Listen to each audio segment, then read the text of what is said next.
So if you look at Pfizer's revenue, if it wasn't for vaccines, Pfizer would be screwed because the entire pharma industry is just relying on old patents and they're not getting what's called new molecular entities through NMEs. To 2019, by the way, I was asked by the National Science Foundation, every once a year, they do what's called a prestige lecture, which is they select a top scientist to give. It's a pretty big honor. And I was asked to give the prestige lecture at Purdue because they have one of the NSF centers. And my talk was a modern science of the immune system. And what I talked about was my thesis, by the way, was not only on creating cytosol, but I did a very important part in the immune system called the interferon system. And so I was considered, an expert on the immune system. So NSF wanted me to give this lecture. And what I talked about in that lecture, this is before COVID now, 2019, is I said, look, the modern basis of creating vaccines is based on a 1915 model of the immune system, which includes essentially two boxes, which is what they had in 1915. Okay, you have the innate immune system, that part of your body when, let's say someone sneezes on you, it is the part of the body which is in the sort of the external part of your body, in your eyes, your nose, right, your skin, your mucous membranes, that when the virus or the antigen hits you, your body like has a bunch of marines in there which try to just randomly kill everything, right? These are called neutrophils, macrophages. They're not specific to that bacteria. They always fire. That's called the innate immune system. After that, within 2 to 3 days, your adaptive immune system kicks in, which is for that particular virus, using your T cells and B cells, create a particular antibody. I also want to let people know that we invite everyone to come to an orientation. Every Thursdays at 11 a.m. and 8 p.m., I host an open house. Lots of great people show up. You have a lot of chance to meet people from all over the world. Every Thursdays, we do a open house. Anyone's invited. You can just RSVP at vashiva.com/orientation. We have people all over the world come in and we discuss how we actually build a movement to end the nonsense that's going on. If you think, oh my God, the world's going to hell, I'm so confused, you'll get very inspired at seeing there's a lot of people who are coming to our movement for truth, freedom, and health. Please join us there. So one is a fast immune system, the innate, and one's a slower one, which creates memory. Now that's a 1915 view of the immune system. In 1962, when Kennedy signed the Vaccination Act, it was based on that old view of the immune system, which is everyone should be vaccinated, right? One size fits all. A lot of the organs with the CDC get created. What my work showed is that the immune system is not just these two boxes. It involves a third box called the interferon system. When someone sneezes, you get exposed to an antigen or you're playing out in dirt, the interferon system turns on these amazing genes, which further protect you. And then the adaptive system kicks in. But more importantly, we have the microbiome in your mouth, the bacteria, 60 trillion bacteria, 30 trillion virus, 380 trillion viruses in your gut, your nose, and all these things, we're a walking jungle, turn on. So when you get exposed to an antigen, the innate system kicks in, the interferon system kicks in, and antibodies, one small piece, and the microbiome remodels and the gut-brain axis. So I shared this wonderful diagram and I said, look, the concept of telling everyone to get the same medicine or the same vaccine is ludicrous. And in fact, the NIH had agreed starting in 2005 that you needed to have precision and personalized medicine, the right medicine for the right person at the right time, which is what my grandmother did in that small village. Okay. So science knows this. No one in that room of 200 people ever had any problems with that. Now you can think about it. We are bringing up kids in these very artificial environments, right? Because they're not, when I grew up in India, you're exposed to dirt, everything. I never heard of allergies. Now you have people getting allergies because when you're exposed to these antigens, all of these systems kick on. We're not just talking about just getting antibodies, right? That's only one piece. So the view of the immune system that these guys had, or the view of the strategy of just generating antibodies, in my view, is no different than you and I going to see a band. We think there's going to be the horn section, the drum section, the strings, and all we hear is just a guy playing the snare drum. That's what the antibody model is. So this was essentially saying, now the problem we've done is over the last 30, 40 years, particularly young kids, we're bringing up kids in these very artificial environments. They're on the track to get artificial immunity, which would be a vaccine. But if you grow up in a much more natural environment, you don't need a lot of this stuff, and it's personalized precision medicine. No one had an issue. So in January of 2020, when I saw Fauci, who I've studied before, okay. Well, I noticed because you said the so-called AIDS, and you put it in quotes, and I've read the real Anthony Fauci and know the debate that surrounds defining what AIDS is, identifying it, what the interplay between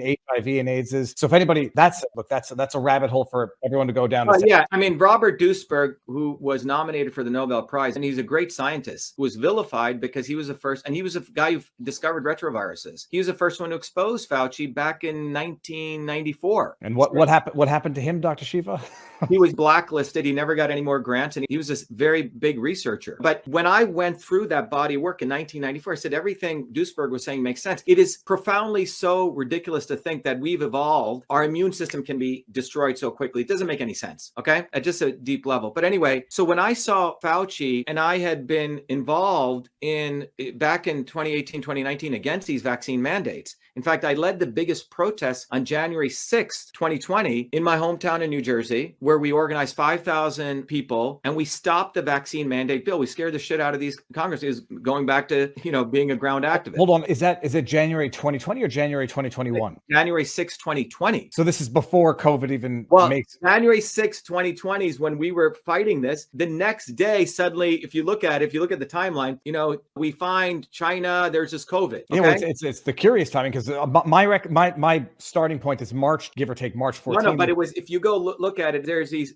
things. Oh my God, there's this thing called COVID coming. It was around that time. Yeah. The Congress people, because they saw the anger, were forced to table this bill for vaccine mandates. And it was a big victory. Okay. So when I saw suddenly COVID coming, I said, wow, to me, it seemed really like, what the hell's going on? Mm-hmm. And then I saw these lockdowns coming. I did a tweet, the first one to do this tweet, where I said, this will go down in history as a way to push mandated medicine, destroy people's health, and destroy the economy. It was a very prescient tweet. It went viral. I think got 30,000, 40,000 retweets. On that day, I got a call from the White House. In fact, a senior economic official whose name I can't reveal. And he said, Dr. Shiva, I'm a professor at one of the large institutions. I saw what you just put out there. He goes, Trump is not listening to us. We think locking down the country is going to destroy our economy. Mm-hmm. Can you please do videos explaining the immune system? And I just done one of them. And that's when I had to wake up, because I didn't really know this medium that well. And if you look at that time, David, between that time, I was doing 2 to 3 videos just purely educating people on the immune system. I do chalkboard talks because I realized that what Fauci and the medical establishment were doing, they were taking advantage of people's lack of understanding of the immune system. And I have this understanding. I have the prestige to talk about it. So I use that to do that. And if you look, I did an early video talking about vitamin D3, that it is actually, it's not a vitamin, it's a hormone, more importantly, but it produces these things called cathelicidin and antimicrobial proteins, which are like daggers that blow up the walls of viruses. That had, I think, 100 million views, and it was taken down. And let me ask you this: when was it taken down, if you recall, time-wise, contemporaneously with it? It was like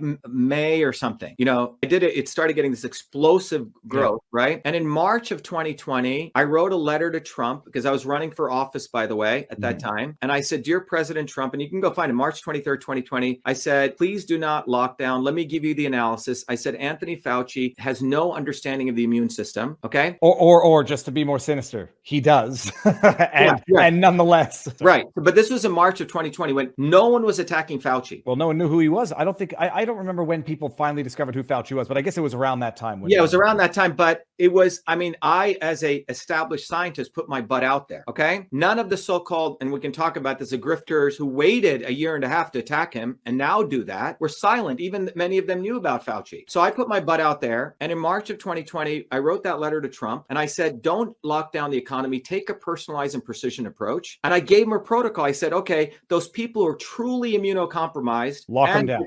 COVID, yes, lock them down. The other people, and I gave 4 different tiers, right? If you want to put them back to work, give them vitamin D. In fact, I gave the dosages, everything, vitamin D, quercetin, zinc, etc., which Zelenko later stole and bottled it. Okay. We just gave it away. Seriously. And Marla Maples contacted me and she said, me and Tiffany love you. We did a video together, and she had that letter taken to Trump's office, hand delivered it to him. And one of the deputy secretaries called me and I said, look, you need to get rid of this fucking guy, Fauci. He's dangerous. He doesn't understand anything about the immune system. We don't need to lock down the country. Well, no one listened. But that was in March, David. Okay. No, and not just to add, because I'm reading some of the chat in Rumble. People didn't know who Fauci was in 2020. They learned in March 2020. Even then, once people learned who he was, very few people knew the role he played in the AIDS epidemic.